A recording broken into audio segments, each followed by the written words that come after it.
ഇപ്പോൾ UDFന്റെ കായംകുളത്തെ മണ്ഡലം committee chairman Irshad, മുൻ മണ്ഡലം കമ്മിറ്റി ചെയർമാൻ എന്ന് പറയാം, നമ്മൾ ഈ സംസാരിക്കുന്ന നിമിഷം ഇർഷാദ് ഇപ്പോൾ പാർട്ടിയിൽ നിന്ന് തന്നെ, പ്രാഥമിക അംഗത്വത്തിൽ നിന്ന് തന്നെ സസ്പെൻഡ് ചെയ്യപ്പെട്ട് നിൽക്കുകയാണ്. മുസ്ലിം ലീഗിലെ അവിടുത്തെ ഒരു പ്രാദേശിക നേതാവാണ്, ഒരു മണ്ഡലത്തിന്റെ കമ്മിറ്റി ചെയർമാനാണ്. സ്ഥാനാർത്ഥിയെ തന്നെ വേദിയിലിരുത്തി മണ്ഡലം കൺവെൻഷനിൽ നടത്തിയ പ്രസംഗം കേരളം ലജ്ജയോടുകൂടിയാണ് ഇന്ന് കേട്ടത്. എന്താണ് ആ പ്രസംഗത്തിൽ പറയുന്നത്? വീണ്ടും അവരുടെ നാക്ക് ചാതുരി കൊണ്ടും ശരീര അഴകുകൊണ്ടും അതൊക്കെ തന്നെ സെയിൽ ചെയ്തുകൊണ്ടും അത് തന്നെ വിൽപ്പന ആക്കാൻ വെച്ചുകൊണ്ടും വീണ്ടും അവർ തെരഞ്ഞെടുപ്പിനെ നേരിടുകയാണ്. നോക്കൂ, എന്തോരം സ്ത്രീവിരുദ്ധമായ ഒരു വാചകമാണ് ഇർഷാദ് പറഞ്ഞിരിക്കുന്നത്. നോക്കൂ, ശരീര അഴകുകൊണ്ട്, നാക്കിന്റെ ചാതുരി കൊണ്ട് അതൊക്കെ സെയിൽ ചെയ്യാൻ വെച്ചിരിക്കുന്നത് കൊണ്ട് എന്താണ് ഇർഷാദ് അർത്ഥമാക്കിയിരിക്കുന്നത്?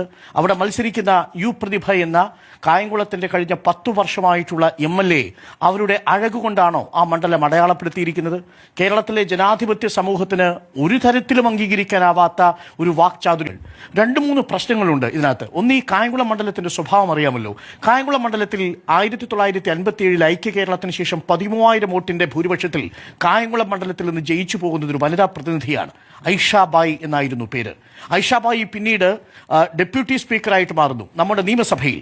രണ്ടാമതും ഇതേ ഐഷാബായിയാണ് കായംകുളം മണ്ഡലം തെരഞ്ഞെടുത്തയക്കുന്നത്. അന്ന് 1300 മറ്റോ വോട്ടിന്റെ ഭൂരിപക്ഷമാണ്. നോക്കൂ, അങ്ങനെ തുടർച്ചയായി കഴിഞ്ഞ 20 വർഷം കായംകുളം മണ്ഡലം ഇടതുമുന്നണിയുടെ ഭാഗത്താണ്. അവിടെ കഴിഞ്ഞ 10 വർഷമായി കായംകുളത്ത് ഈ MLA പ്രതിഭ നടത്തിയ എല്ലാ നേട്ടങ്ങളെയും ഒറ്റ വാചകത്തിലൂടെ റദ്ദ് ചെയ്യാനല്ലേ അദ്ദേഹം ശ്രമിച്ചത്?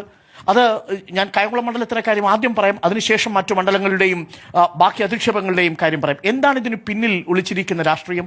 ഞാനൊന്ന് പറയാം, ഒന്ന് വായിച്ചു നോക്കൂ. കായംകുളം മണ്ഡലത്തിൽ കഴിഞ്ഞ 10 വർഷമായി ഈ പ്രതിഭ MLA എങ്ങനെ ഇടപെട്ടത്?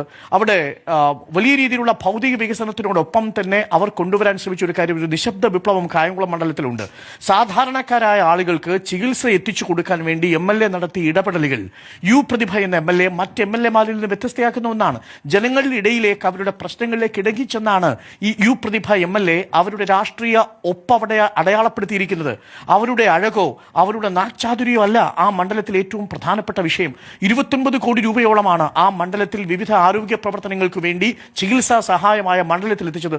നമ്മൾ വലിയ തരത്തിലുള്ള രാഷ്ട്രീയമൊക്കെ പറയുമല്ലോ, ഭൗതികമായിട്ടുള്ള വികസനത്തെക്കുറിച്ചൊക്കെ നമ്മൾ സംസാരിക്കുമ്പോൾ ജനങ്ങളുടെ ആവശ്യം വേണ്ടുന്ന ഏറ്റവും പ്രധാനപ്പെട്ട ആരോഗ്യ പ്രശ്നങ്ങൾക്ക് സൊല്യൂഷൻ കണ്ടെത്തുന്ന, നേരിട്ട് ജനങ്ങളുമായി ബന്ധപ്പെടുന്ന ഒരു പാലം തീർത്തിരിക്കുകയാണ് ഈ പ്രതിഭ MLA.